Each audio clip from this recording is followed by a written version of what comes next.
Bonjour, je crois il y avait des connexions. Est-ce que vous avez des questions ou est-ce que je dois reprendre quelques parties des diapos?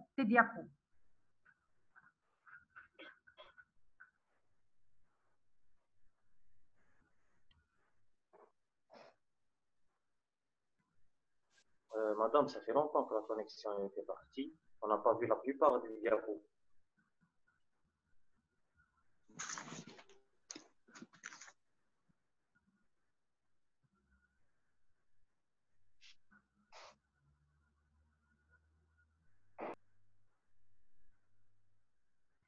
Donc, je vais répéter le contrat médical à partir à partir des caractères du contrat médical.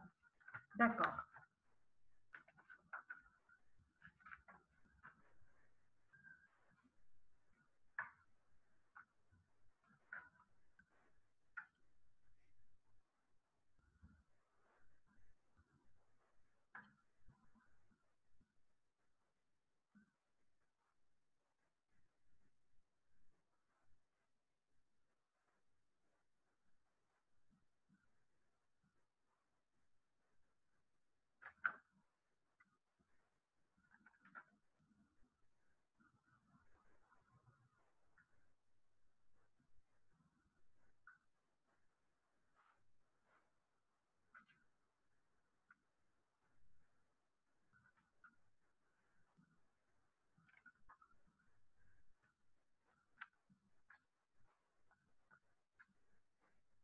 Donc, j'ai dit bien, le contenu de l'information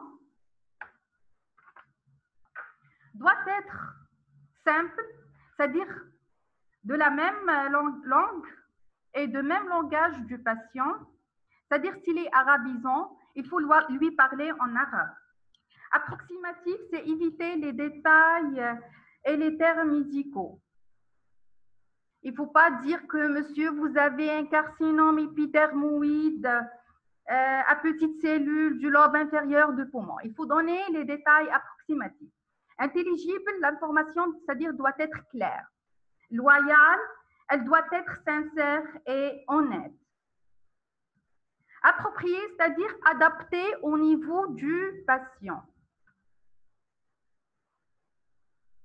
Je dis bien quoi dire, c'est-à-dire qu'est-ce qu'on va dire dans l'information.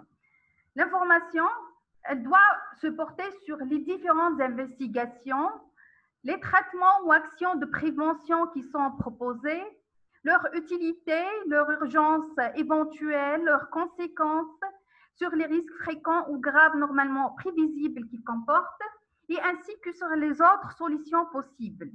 Et il faut toujours insister sur les conséquences prévisibles en cas de refus. À qui le dire? Généralement aux patients ou aux représentants légaux en cas de mineur ou incapable majeur.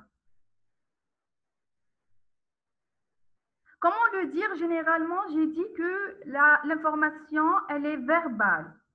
L'information, elle est faite au cours ou délivrée au cours d'un entretien individuel. Mais dans certains cas, déterminés par la loi, la forme écrite s'avère nécessaire dans les situations suivantes. C'est l'interruption thérapeutique de grossesse, prélèvement d'organes, la recherche biomédicale, l'assistance médicale à la procréation et en cas d'un malade sourd, muet ou analphabète. Je dis bien que des formulaires et des fiches d'information et de consentement peuvent être utilisés comme une aide à la prévention et comme une preuve de consentement. C'est-à-dire on utilise toujours des formulaires à remplir pour prouver que le patient a reçu une information claire et intelligible et sur son consentement. Grand 3, le consentement du patient. Donc, le consentement,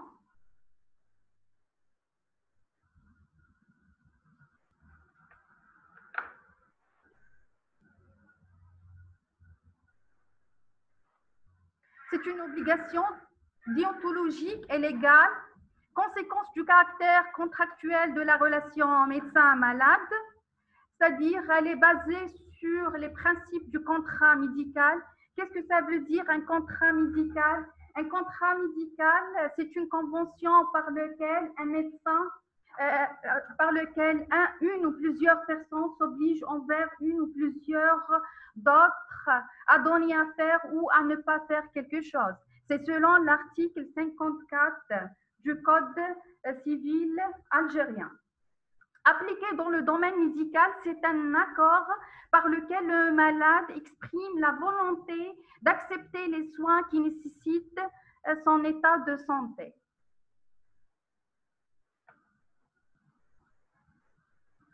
Les caractères du contrat médical. D'abord, le contrat médical, c'est un contrat personnel, c'est-à-dire le patient choisit son médecin en raison de ses capacités réelles ou supposées. Le contrat est continu, c'est-à-dire il commence par l'anamnèse, l'examen clinique, les investigations paracliniques pour finaliser par le traitement. C'est un enchaînement des faits. Synalagmatique, c'est-à-dire réciproque, c'est-à-dire à la charge du médecin de donner des soins consensueux, conformes aux données actuelles de la science, et c'est à la charge du patient de respecter le respect et la fidélité à la prescription et la rémunération. Civil, c'est un travail individuel et purement intellectuel qui se distingue des professions commerciales. Résiliable, c'est-à-dire le contrat peut être rompu dans n'importe quel moment. Les conditions de la formation du contrat, première condition, c'est la capacité des contractants, c'est la capacité du médecin et la capacité du patient. Qu'est-ce que ça veut dire la capacité du médecin? Le médecin doit remplir les conditions légales d'exercice de la profession médicale. Il y a 5 conditions. La première, c'est être titulaire d'un diplôme algérien requis ou d'un titre équivalent de docteur en médecine. Deuxièmement, ne pas être atteint d'une infirmité ou d'un état pathologique incompatible avec l'exercice de la profession médicale. Troisièmement, ne pas avoir été l'objet d'une peine infamante, c'est-à-dire une condamnation pénale. Quatrièmement, c'est être de nationalité algérienne et pour les étrangers, il faut pratiquer la profession dans le cadre légal de la Convention. Cinquièmement, c'est être inscrit au tableau de conseil de l'ordre de médecins. Il faut bien noter qu'un médecin diplômé est radié, c'est-à-dire il est sanctionné par une radiation par le conseil de l'ordre, c'est-à-dire la radiation, c'est l'interdiction de pratiquer la profession médicale pendant une période bien déterminée. Un médecin radié ne peut pas pratiquer la médecine dans cette période de radiation. La capacité du patient, c'est être majeur, sinon mineur ou incapable. Majeur, c'est le tuteur légal qui va être contracté avec le médecin. Le consentement des parties. Le consentement du médecin et le consentement du patient. Pour le médecin, il doit accepter de donner des soins, mais il peut refuser pour des raisons personnelles ou professionnelles de ne pas donner les soins. C'est en dehors, bien sûr, de cas d'urgence. En cas de refus, il doit quand même s'assurer de la continuité des soins. Pour le patient, il faut accepter de subir les soins. Donc, dans ce cas-là, le consentement doit être obtenu au préalable.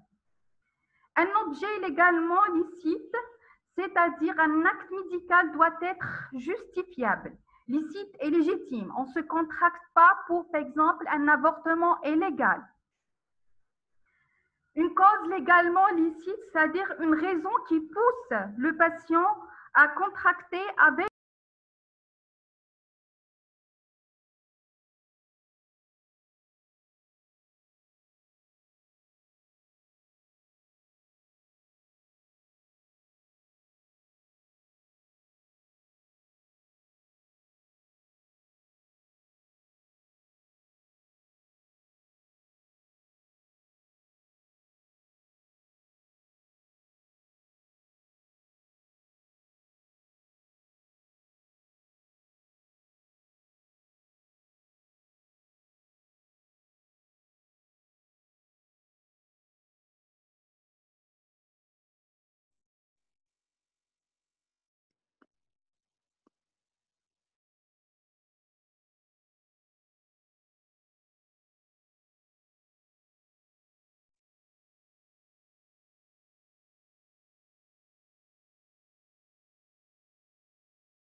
B, le contenu du consentement.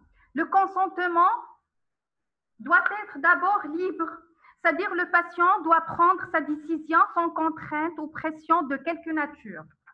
Donc, il peut refuser les soins et n'a pas à justifier les raisons de son refus. Il est libre. Le consentement doit être aussi éclairé parce qu'il fait suite à une information médicale complète permettant au patient de prendre sa décision en pleine connaissance de cause. Tacite, c'est-à-dire une autorisation sans avoir été formellement exprimée, c'est-à-dire un accord inexprimé. Les cas particuliers, c'est-à-dire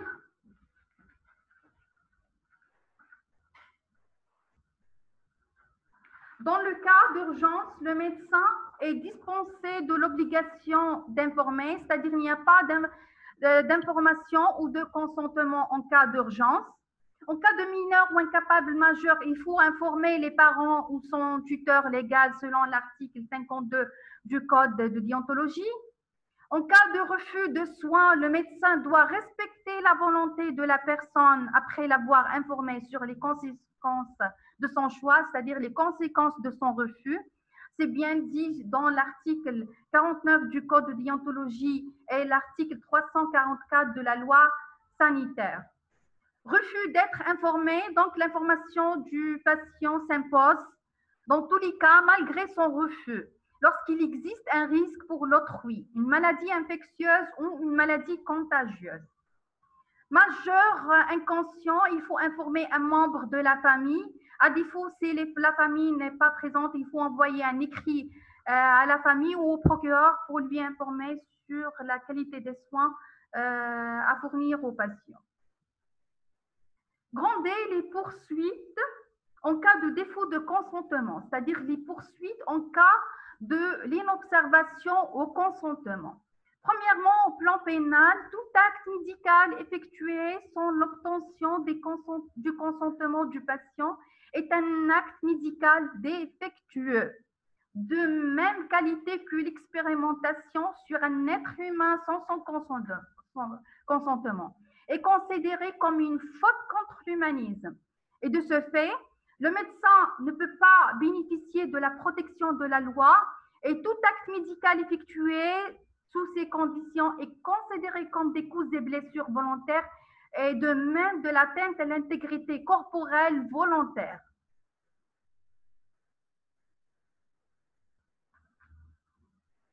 Donc, le consentement de la victime ne fait pas disparaître l'intention coupable et que même si la victime est consentante à un acte médical interdit par la loi, la responsabilité médicale du médecin reste toujours engagée.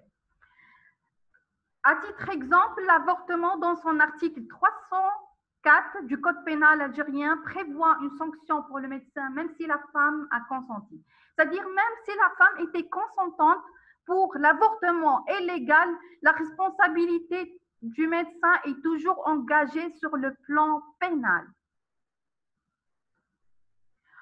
Sur le plan civil, le défaut de consentement engage surtout la responsabilité civile du médecin car il constitue un manquement aux obligations contractuelles du médecin parce que c'est un élément très important pour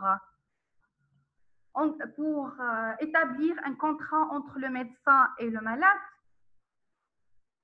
Et finalement, en conclusion, un acte médical sur autrui doit pouvoir être justifié sur le plan thérapeutique et pratiqué avec le consentement de l'intéressé qui doit s'obtenir dans des conditions rigoureusement précisées par la jurisprudence pour satisfaire l'ensemble des contraintes juridiques pesant sur l'exercice médical. L'information est une obligation qui s'impose à tout médecin. Elle doit être préalable au recueil du consentement. Merci de votre attention.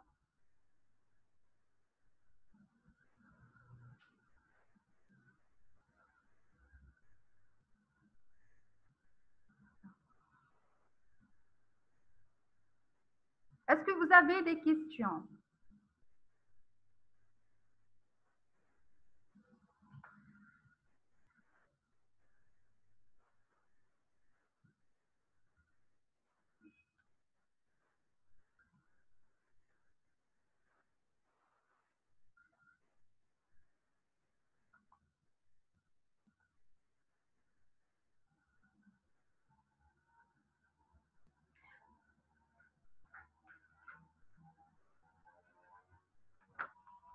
Tacite, c'est-à-dire c'est un accord inexprimé. Il n'y a pas une forme bien déterminée pour donner le consentement, mais il y a quand même une façon de dire je suis d'accord.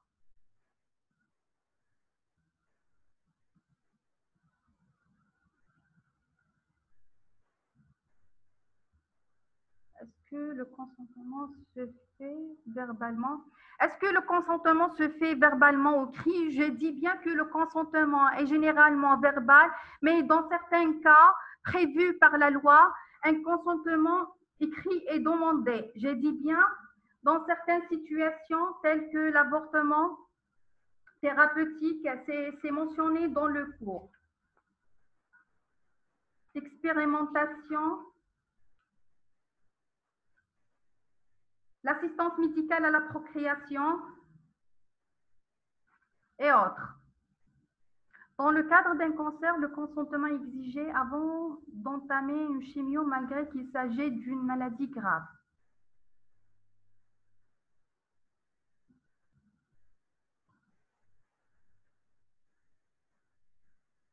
Oui, toujours le consentement verbal est toujours demandé, même en cas de maladie grave, oui. Mais en dehors des cas prévus par la loi, nous sommes toujours dans l'obligation de demander le consentement parce que les conséquences de la chimiothérapie vraiment est très, très grave. C'est pour ça qu'on demande le consentement du patient.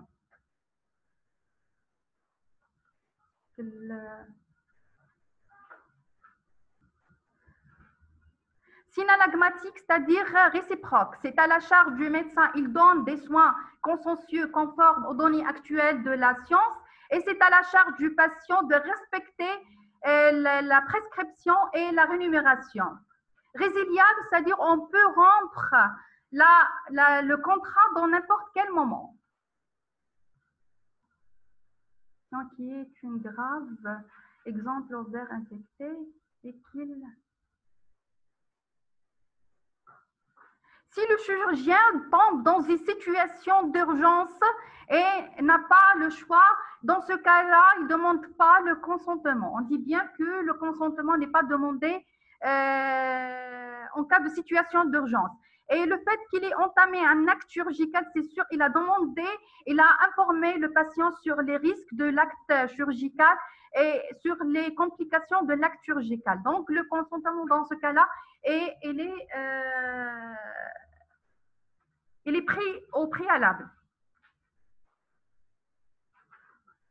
Le contrat est civil parce que j'ai dit bien que c'est un travail individuel et purement intellectuel, au contraire de l'activité de commerce.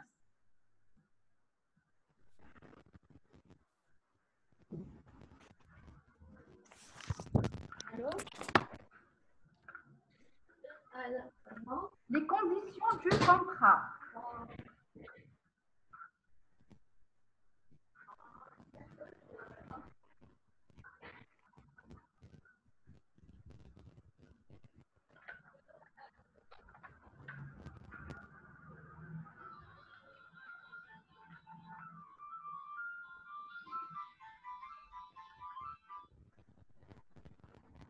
Les conditions du contrat. On a dit la capacité des contractants. Pour le médecin, la capacité du médecin et la capacité du patient. La capacité du médecin, on a dit que le médecin doit remplir les conditions légales d'exercice de la profession. Il y a 5 conditions d'exercice de la profession. La première, c'est être titulaire d'un diplôme algérien requis ou d'un titre équivalent de docteur en médecine. Deuxièmement, c'est ne pas être atteint d'une intégrité, d'une infirmité, ou d'un état pathologique incompatible avec l'exercice de la profession. Troisièmement, ne pas avoir été l'objet d'une peine informante ou condamnation pénale. Quatrièmement, c'est être de nationalité algérienne. Et je dis bien pour les étrangers, c'est pratiquer la profession dans le cadre légal de la convention. Cinquièmement, c'est être inscrit au tableau de conseil de l'ordre. C'est ça la capacité du médecin. Pour le patient, c'est la capacité du patient, c'est être majeur. Sinon, s'il est mineur ou incapable majeur, c'est avec le tuteur légal.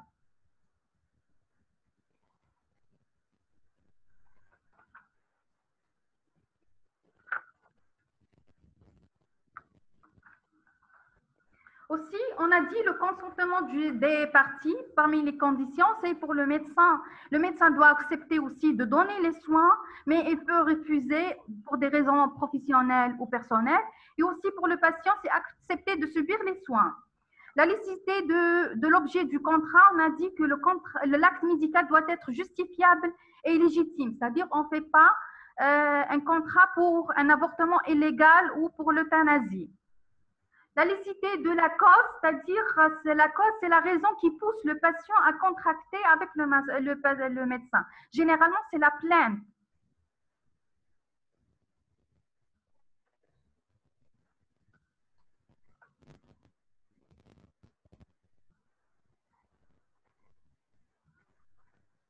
Oui, je répète les conditions d'exercice de la médecine en Algérie.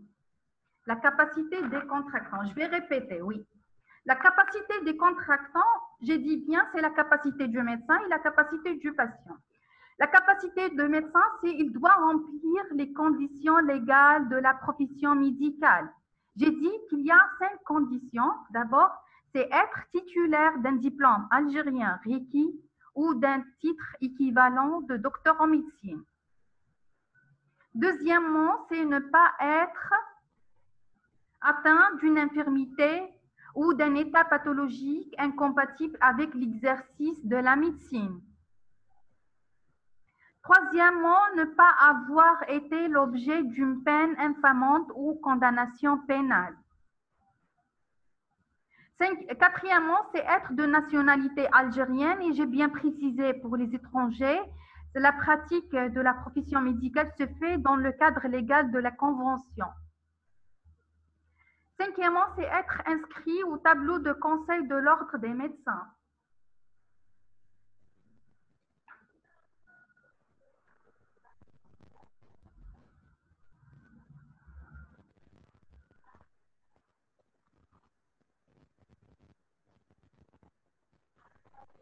Synalagmatique, je dis bien, c'est réciproque. C'est-à-dire c'est à la charge du médecin. Le médecin, il doit donner d'abord réciproque, c'est un contrat réciproque. Le médecin doit donner des soins consensueux, conformes aux données actuelles de la science.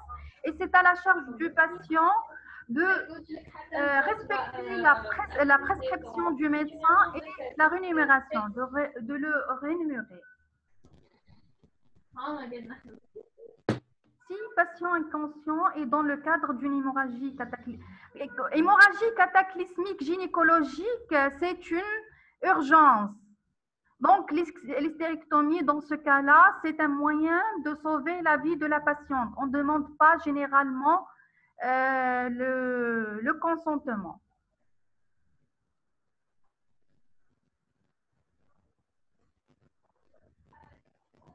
En cas d'urgence, lorsque la situation est constituée une situation d'urgence, pour sauver la vie de la personne, on ne demande pas le consentement. Une pathologie incompatible avec l'exercice de la profession, par exemple, un médecin aveugle. Un médecin, par exemple, amputé les 2 membres supérieurs.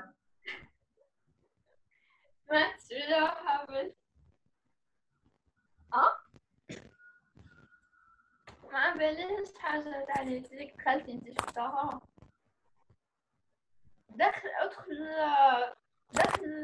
الواحد تاع الواحدة دخل numéro. Un défaut de compréhension, c'est-à-dire l'information n'était pas claire, n'était pas transmise d'une façon claire pour que le malade puisse l'assimiler. Dans ce cas-là, oui, elle engage la responsabilité civile du médecin. سمعتها عندك أنا ما زلت أنا ندخل في 18 عندي. Ok. Sauver une patiente inconsciente et je dis bien en cas d'hémorragie grave et ça nécessite une hystérectomie. Dans ce cas-là, pour sauver la vie de la personne, le médecin ne doit pas demander le consentement. Bien sûr, s'il n'y a pas d'autre moyen pour stopper l'hémorragie.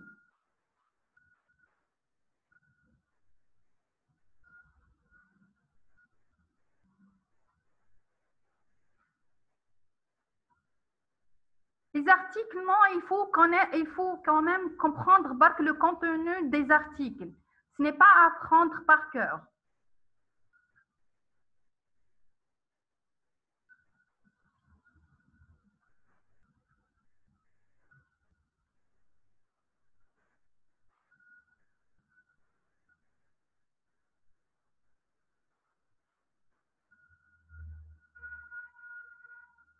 Le médecin peut refuser quand même un acte médical non urgent, j'ai dit bien, parce que parmi les conditions du contrat, c'est le consentement des parties. Par exemple, un médecin qui a un conflit personnel avec un patient, il peut refuser de ne pas donner en dehors des d'urgence. Quand même, en dehors d'urgence, quand même, il doit s'assurer qu'il a subi des soins nécessaires et la continuité des soins a été faite par un autre médecin. En cas d'urgence, il n'a pas le droit de refuser de donner les soins nécessaires.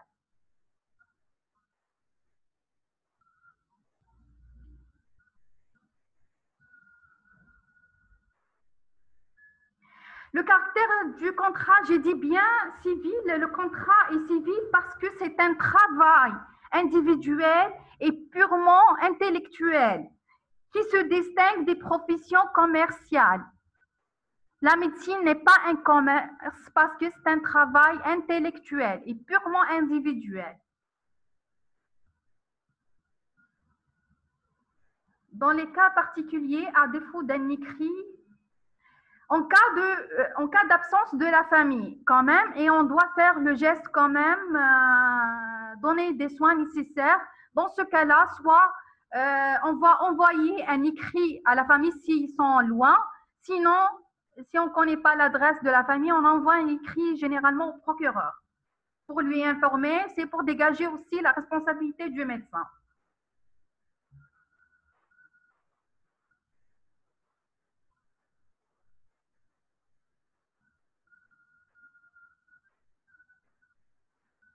Est-ce que vous avez compris? Je peux répéter plusieurs parties si vous n'avez pas bien compris.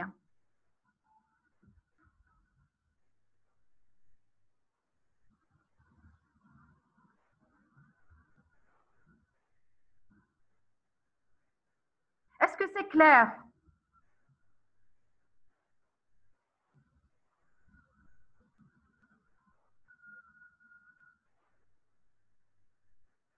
Très bien. J'attends toujours votre réponse,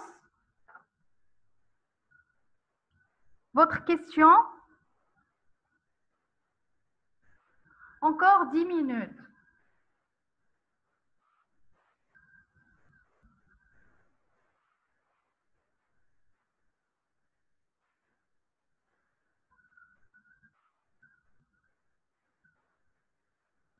Je vous souhaite alors un bon courage.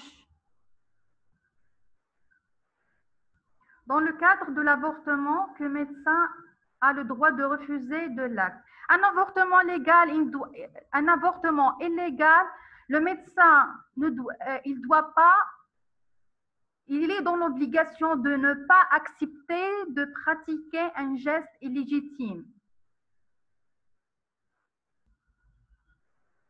Les caractères du contrat.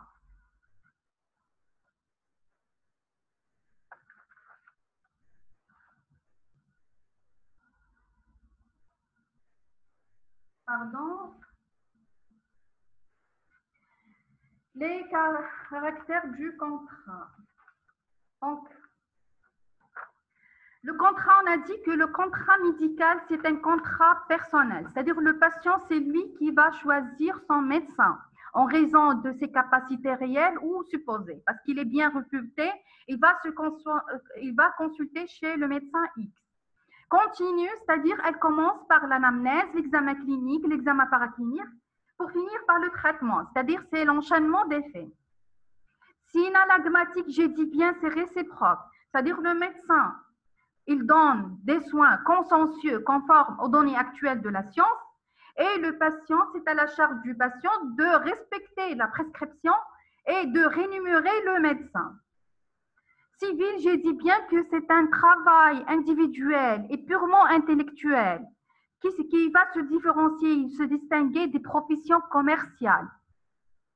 Résiliable, j'ai dit bien que le contrat peut être rompu dans n'importe quel moment.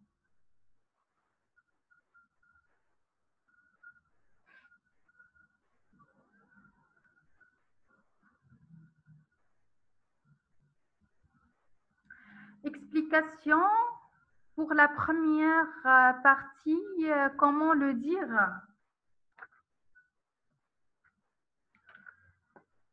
Oui, c'est l'information.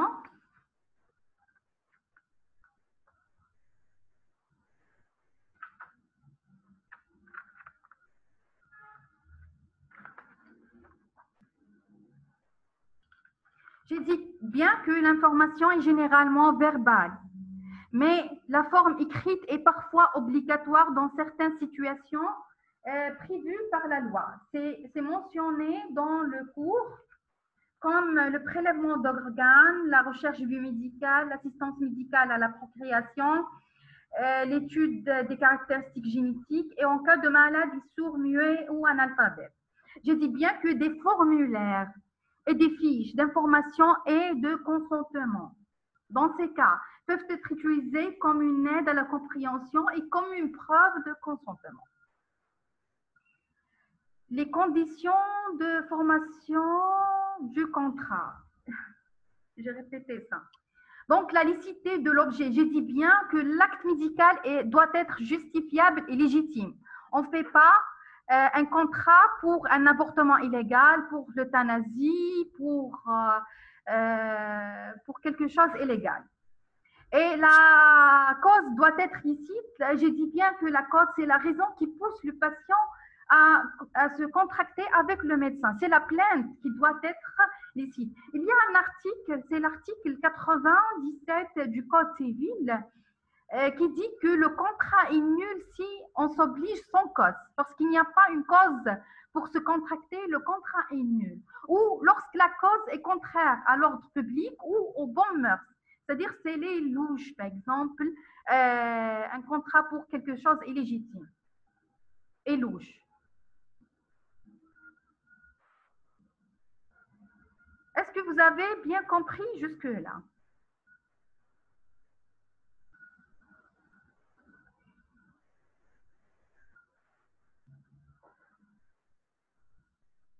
Est-ce que c'est clair?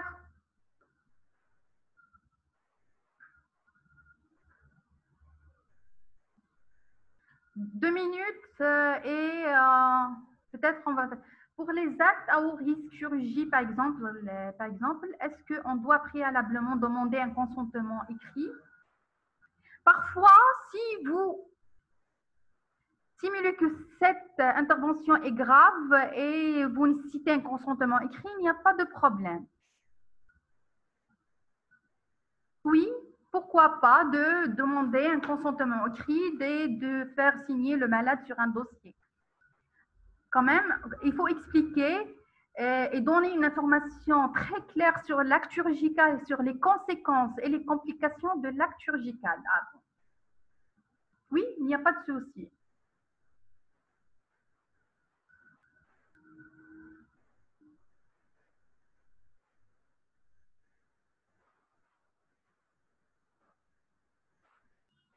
Est-ce que tout le monde a bien compris le cours?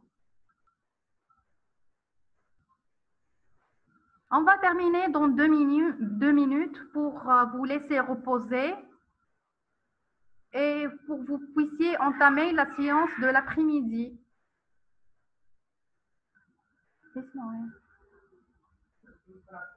Oui.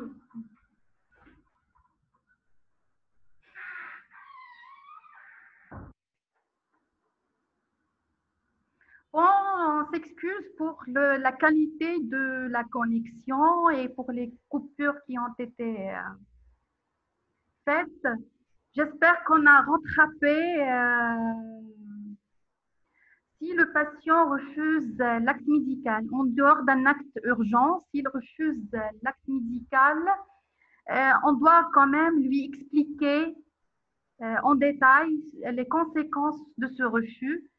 Si encore il a insisté sur le refus, donc le médecin doit accepter la volonté du médecin, mais quand même, il doit signer un document écrit pour son refus. Le consentement contient quoi comme information du malade? Nom, prénom, numéro de pièce d'identité, empreinte, consentement écrit ou autre chose supplémentaire. C'est-à-dire, j'ai dit bien qu'on peut utiliser des formulaires qui contiennent des informations sur l'acte chirurgical. Et après, il y a la déclaration directement du consentement. Oui, je suis consentant de recevoir les soins nécessaires.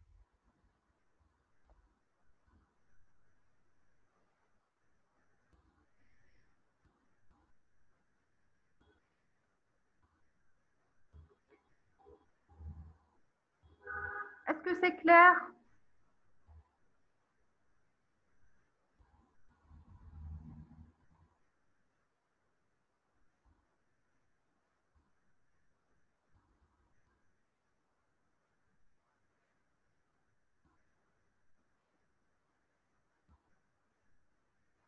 Ok, je vous souhaite alors un bon courage.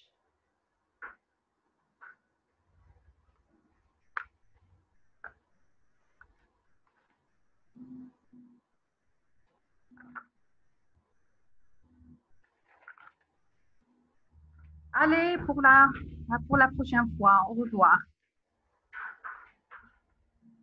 On va clôturer la session. Merci beaucoup pour votre attention et bon courage.